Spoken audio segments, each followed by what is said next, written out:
ശ്രീ അനിൽ നമ്പ്യാർ കേരളത്തിലെ ഏറ്റവും ആദ്യത്തെ രാഷ്ട്രീയ കൊലപാതകം അത് RSS പ്രവർത്തകരായ വാടിക്കൽ രാമകൃഷ്ണന്റേതാണ്. ആ വാടിക്കൽ രാമകൃഷ്ണന്റെ കൊലക്കേസിലെ പ്രതി, കൊലയാളി എന്ന് വിളിക്കപ്പെടാൻ അർഹരായ കൊലക്കേസിലെ പ്രതിയാണ് പിണറായി വിജയൻ, അന്നത്തെ ഡിവൈഎഫ്ഐ നേതാവ്. അയാൾ ഒരുപാട് ജയിലുകൾ കണ്ടിട്ടുണ്ടാവും. അതിൽ നമുക്ക് കുറ്റം പറയാൻ പറ്റുമോ? അത് സ്വാതന്ത്ര്യ സമരത്തിന്റെ ഭാഗമാണ്, അത് ഫാസിസ്റ്റ് വിരുദ്ധ മുന്നണി പോരാളി ആയതുകൊണ്ടാണ് എന്നൊക്കെ പറയുന്ന ക്യാപ്സ്യൂൾ RSSന്റെ പഠന ക്ലാസ്സിലും ഈ മറ്റേ കമ്മ്യൂണിസ്റ്റ് ചില വാട്സപ്പ് ഗ്രൂപ്പുകളൊക്കെ ഉണ്ടല്ലോ, ആ വാട്സപ്പ് ഗ്രൂപ്പുകളിലും ഓടുമെന്നല്ലാതെ ജനം പുച്ഛിച്ചു തള്ളാൻ പോവുകയാണ്. പിണറായി വിജയന്റെ ഇന്നത്തെ ബാലിശ്യമായ വളരെ അപക്വമായ സ്റ്റേറ്റ്മെന്റ്, ആർഗ്യുമെന്റ്, അതിനെ കേരളത്തിലെ ജനത എന്നല്ല ഇന്ത്യയിലെ മുഴുവൻ ജനത, അതിൽ ബംഗാളിലെ, ത്രിപുരയിലെ, രാജസ്ഥാനിലെ, തമിഴ്നാട്ടിലെ CPM. പക്ഷേ വസന്ത്, പിണറായി പറഞ്ഞത് വളരെ അപക്വമായ പ്രസ്താവന എന്നാണ്. മാത്രമല്ല ഒരു പേര്, രാഹുൽ അറിയപ്പെടുന്ന ഒരു പേരുണ്ടല്ലോ, അത് അദ്ദേഹം പറയാതെ പറഞ്ഞു വെക്കുകയും ചെയ്തു. ഇപ്പൊ നോക്കൂ, വ്യക്തിപരമായിട്ടുള്ള അധിക്ഷേപം കൂടിയാണ് കേട്ടോ. എന്നോടല്ലേ?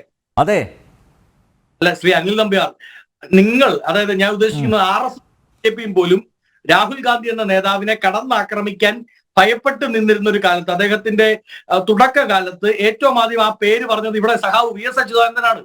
ഞാൻ പറഞ്ഞല്ലോ, എല്ലാ കാലത്തും കോൺഗ്രസിനെ പിറകിൽ നിന്ന് കുത്താനും മതേതര ചേരിക്ക് ഉള്ളിൽ എവിടെയെങ്കിലും അതിന്റെ കടക്കൽ കത്തിവെക്കാനും നോക്കുന്ന പണിയാണ് ഇവർ ചെയ്തിരിക്കുന്നത്. എട്ടുകാലി മമ്മൂഞ്ഞുകളാണെന്നേ, എന്താ സംശയം? എട്ടുകാലി മമ്മൂഞ്ഞുകളാണ് ഈ സംസ്ഥാനത്തെയും രാജ്യത്തെയും CPM കമ്മ്യൂണിസ്റ്റുകൾ. എവിടെയെങ്കിലും ഒരു മുന്നണി ഉണ്ടായാൽ, ഒരു ഫാസിസ്റ്റ് വിരുദ്ധ മുന്നണി ഉണ്ടായാൽ, ഒരു പ്രതിപക്ഷ ഐക്യനിര ഉണ്ടായാൽ ഞങ്ങളാണ് അതിന്റെ നേതാക്കൾ എന്ന് പറഞ്ഞുകൊണ്ടല്ലോ നടക്കുന്നത്. UPA ഗവൺമെന്റിന്റെ എല്ലാ പദ്ധതികളും ഇവരാണ് നടപ്പിലാക്കിയെന്നാണ് ചില ചർച്ചകളിൽ സഖാക്കൾ വന്ന് പറയുന്നത്. അവിടെ UPA ഗവൺമെന്റ് യോഗം ചേർന്നപ്പോൾ ചായ മേടിച്ചു കൊടുത്തവർ ഇവരാണെന്നാണ് പറയുന്നത്. എനിക്കറിയില്ല. അതുപോലെ എട്ടുകാലി മമ്മൂഞ്ഞുകളുടെ പണിയാണ് ഇവർ ചെയ്യുന്നത്. ഇന്ന് പിണറായി വിളിച്ച പേരൊക്കെ പിണറായി വിജയനാണ് ഏറ്റവും കൂടുതൽ ചേരുക. നോക്കൂ, CPM എന്താണ് ഇന്ന്? Communist party of India Marxist എന്ന് communist party for Pinarayi and മക്കൾ എന്നുള്ളതായി. പിണറായിക്കും മകൾക്ക് വേണ്ടി മാത്രമുള്ള ഒരു പാർട്ടി ചുരുങ്ങിയില്ലേ? അതിനെ തുറന്നു കാണിക്കപ്പെടും. അതിൻ്റെ അകത്ത് ഇന്ത്യ മുന്നണിയാണ്, അതാണ് ഇതാണ് എന്നൊന്നും പറഞ്ഞ് അസ്വാരസ്യപ്പെട്ടിട്ട് പിണറായി വിജയന് യാതൊന്നും കിട്ടാൻ പോകുന്നില്ല. ജനം പിണറായി വിജയനെ എഴുതി തള്ളാൻ പോകുന്നത് രാഷ്ട്രീയ അസഭ്യത്തിന്റെ, രാഷ്ട്രീയ മാന്യതയില്ലായ്മയുടെ ചവറ്റുകൊട്ടയിലായിരിക്കും എന്നതിൽ സംശയം വേണ്ട.